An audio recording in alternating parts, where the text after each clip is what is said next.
পূর্ব তেহরানের একটি আবাসিক এলাকায় ভয়াবহ হামলার ঘটনা ঘটেছে। পূর্ব তেহরানের স্থানীয় কর্তৃপক্ষ জানিয়েছে, এই ঘটনায় অন্তত ৪০ জন ইরানি নিহত হয়েছেন, আহত হয়েছেন আরও অনেকে। আল জাজিরার প্রতিবেদনে বলা হয়, হামলার পর রাজধানীর বিভিন্ন স্থানে আতঙ্ক ছড়িয়ে পড়ে।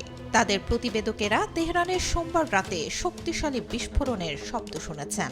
তবে বিস্ফোরণের লক্ষ্যবস্তু এবং প্রকৃত ক্ষয়ক্ষতির পরিমাণ সম্পর্কে এখনও বিস্তারিত জানা যায়নি। সোমবার দিনভর তেহরানের পরিস্থিতি ছিল বেশ অস্থির।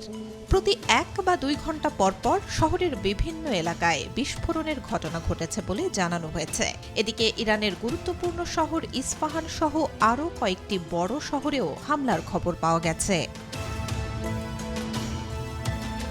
ইস্পাহানে অত্যন্ত তীব্র বোমাবর্ষণ করা হয়েছে। ইস্পাহানের পারমাণবিক স্থাপনার কাছাকাছি এলাকায় হামলার ঘটনা ঘটায় সেখানে নতুন করে উদ্বেগ তৈরি হয়েছে। এছাড়া একটি গভর্নরের কার্যালয়ও হামলার লক্ষ্যবস্তু হয়েছে বলে জানা গেছে। অন্যদিকে ইউনেস্কো স্বীকৃত বিশ্ব ঐতিহ্যের তালিকাভুক্ত একটি প্রাচীন প্রাসাদও বোমা হামলায় মারাত্মকভাবে ক্ষতিগ্রস্ত হয়েছে। Desk report, B news 24।